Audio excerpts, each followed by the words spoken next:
Okay, I'm not sure if I'm gonna put this at the beginning of the video or at the end of the video. When I was watching it, I took some notes and I'm gonna go over it with you. One of the things that I put, the first thing that I put is Archie's running around, and in some of my videos, I'm saying Archie's going climbing the fireplace and all of this. And when I saw the dog, and I was like, maybe the dog is trying to get away from Archie. That silly thing that came to mind. But in all seriousness, when I saw the video, I was like, oh wow, okay, there's his ring. He's showing his ring. I don't know where I saw it on Twitter after the last interview that he did in the yard outside. People were talking he's not wearing his ring. Some body expert was saying the distance and all of this crap. So I don't know, but I saw the ring, so it crossed my mind.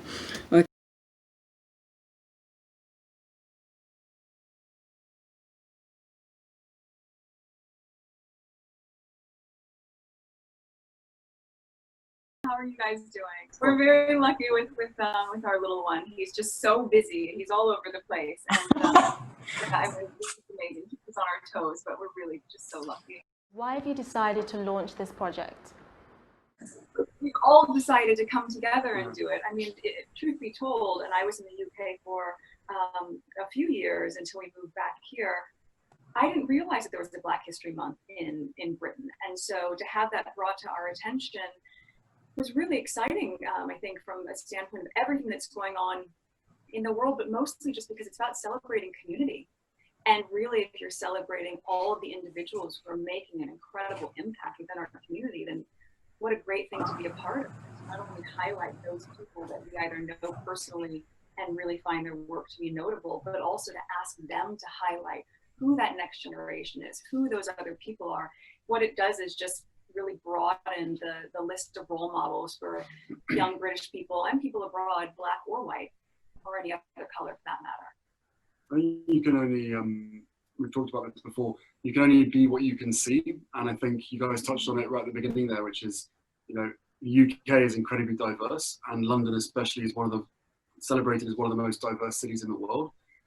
Yet if you actually get out on the streets and you actually talk to people, I think it's not always it doesn't feel as diverse as it actually is, and therefore now is the best time for us to be able to use our platform, join with your platform as well, so that we can actually start a conversation and introduce people to the Black community that are making a massive difference within their own communities, but across the UK as a whole as well. So I think it's a month of celebration, and of course with a lot of other things going on in the UK and America and around the world at the moment, there can be parallels or connections to that. But essentially for us, this is very much a celebration of Black History Month.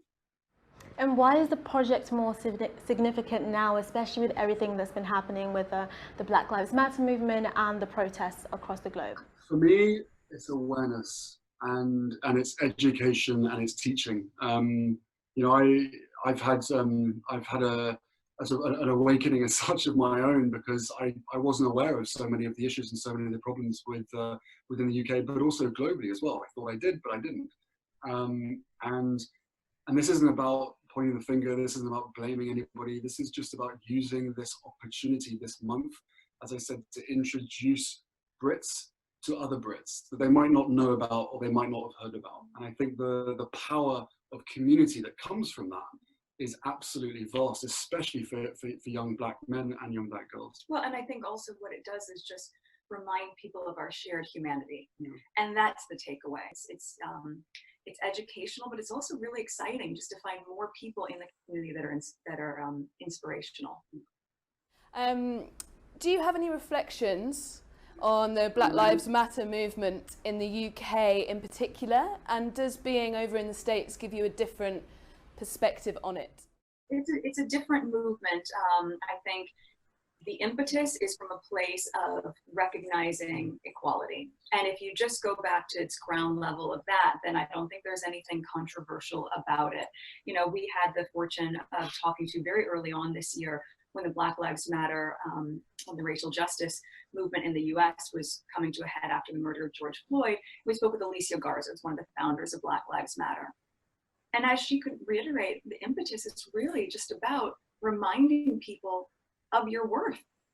And I think, you know, as we've seen different iterations of it, what has been inflammatory, I think, for a lot of people is when any version of a community becomes disruptive, but when there's just peaceful protest and when there's the intention of just wanting unity and wanting the recognition of equality, then that is a beautiful thing, actually. And so, you know, while it has been challenging for a lot of people, certainly in having to make this reckoning of historical significance that has gotten people to the place that they are, that's uncomfortable for people.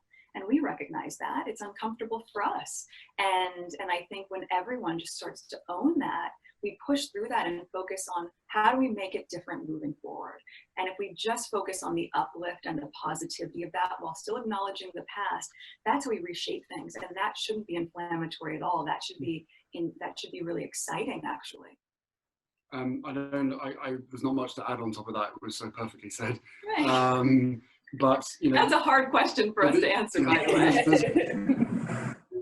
There's a reason why we decided to do this with you guys. You have the most diverse readership across all of the newspapers, and by the looks of it here, but also from some of the material that I've read, you have a diverse workforce internal to the Evening Standard as well, which is not the same for others. So that is something to be celebrated. But again, there is you know, just because of that, there can be a bias that comes out of reporting, out of society, out of all corners of society. And again, that was something that I wasn't aware of, but it became very clear to me. But again, for me, this is an opportunity for people to learn, for all of us to learn. And how did you choose the list of high-profile people to help you nominate the Trailblazers? People that we know, people that we've interacted with over the years, people that have been mentioned to us by other people. Look, you know, this job has a certain uniqueness about it, where we travel around the world, but we also visit all the communities, many communities within the UK, and the same names keep coming up, and we've been really just impressed, humbled, and inspired at the same time by these individuals, whether it's, you know, Doreen Lawrence or whether it's, you know, Neil Basu. These are people that are really, they're genuinely making a difference. We spoke to Ashley Banjo a few weeks ago, straight after the Britain's Got Talent situation, and you know, that in itself, I'm sure even just me talking about it will become controversial. But the reality is that, you know, he and his team of guys put on the most amazing display of how they saw, or how 2020. My dog is just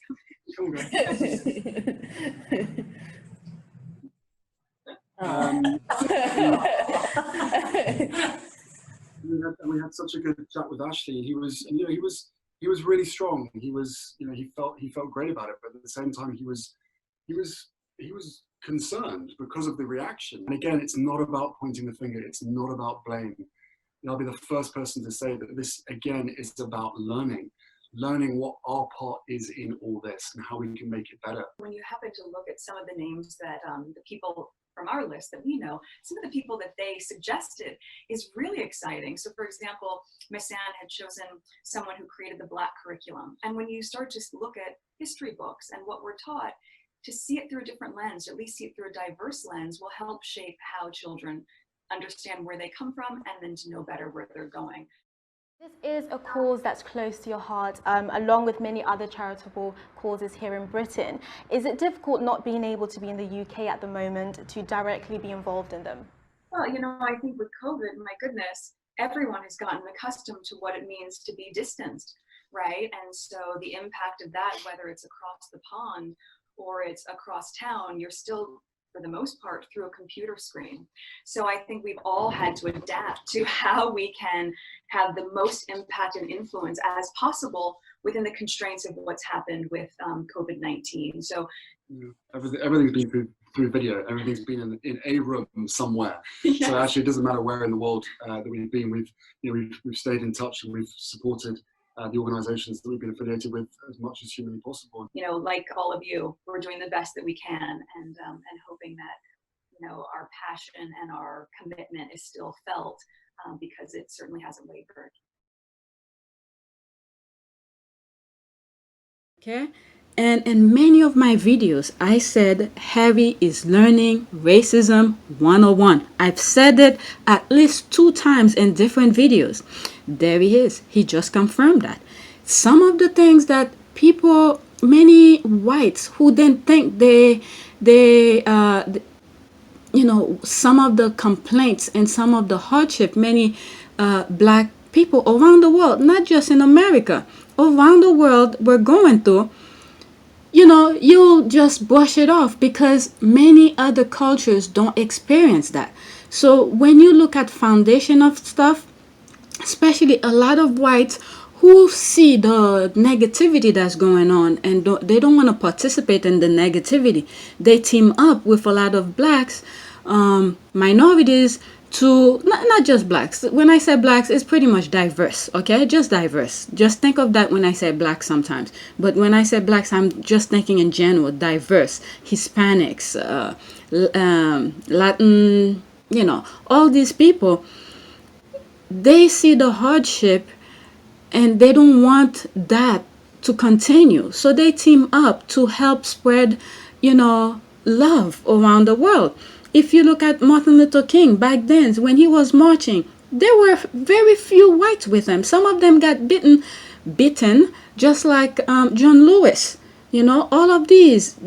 That's why many times when I send some of my videos that talk about racism and stuff like that, I said we cannot really blame all white people. Every one of them have a starting point. And this video just pretty much confirmed it to me. Harry never experienced this. Now he's seeing a completely different things from a different lens now. He's on the other side along with his wife and child. He's seeing the hate that for years, many disparity people have been complaining about. So he's seeing it now. So that's one thing that crossed my mind as I'm seeing it. Okay, he's learning black history, and the other thing that came to me, not only Megan mentioned, I didn't know UK had that, a Black History Month. So I'm assuming November is Black History Month of it in the UK, and I believe in the US is in February, right?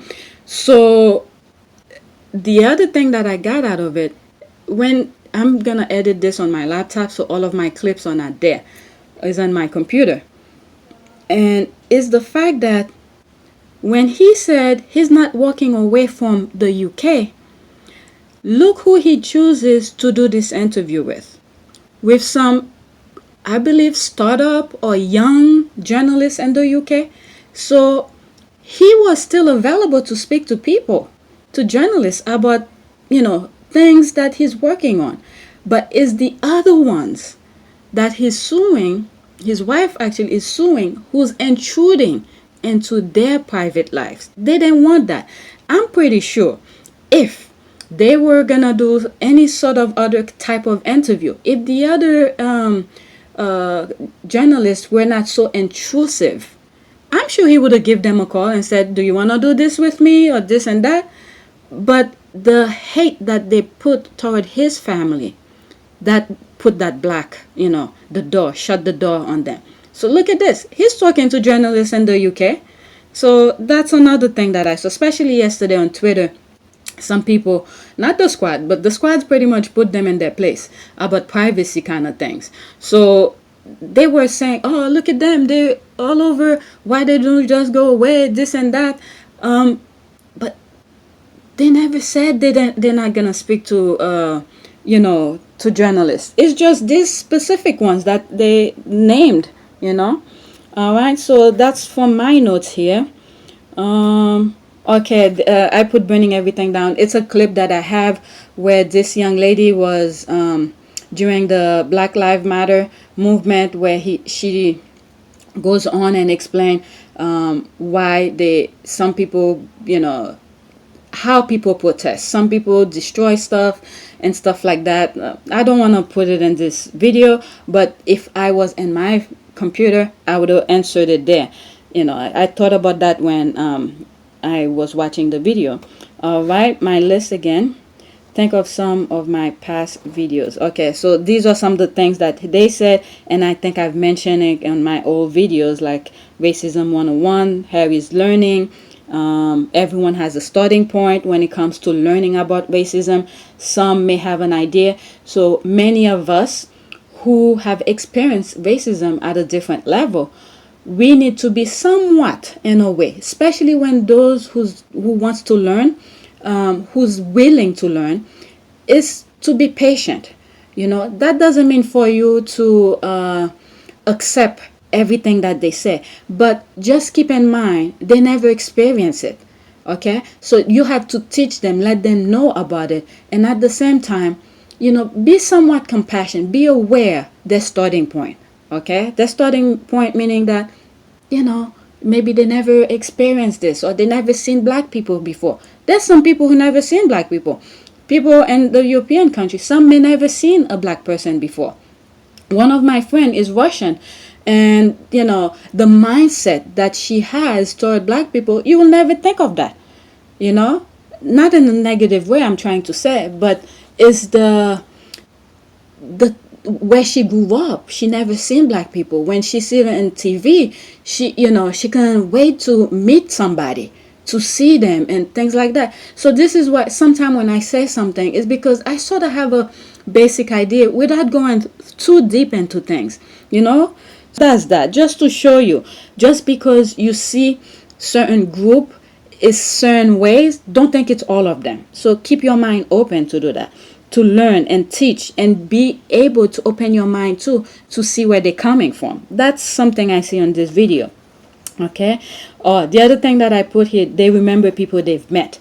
So in one of my videos, I show you a little conversation that Meghan had with someone in the crowd, and the kind of conversation she had with that particular person. So they remember people. They not just go there to cut ribbons. So they go, when they patron to certain things, and Harry have said it in the Obama thing, they choose what's, you know, what's passion to them, what's close to their heart. So when they go and represent that particular organization, they all in.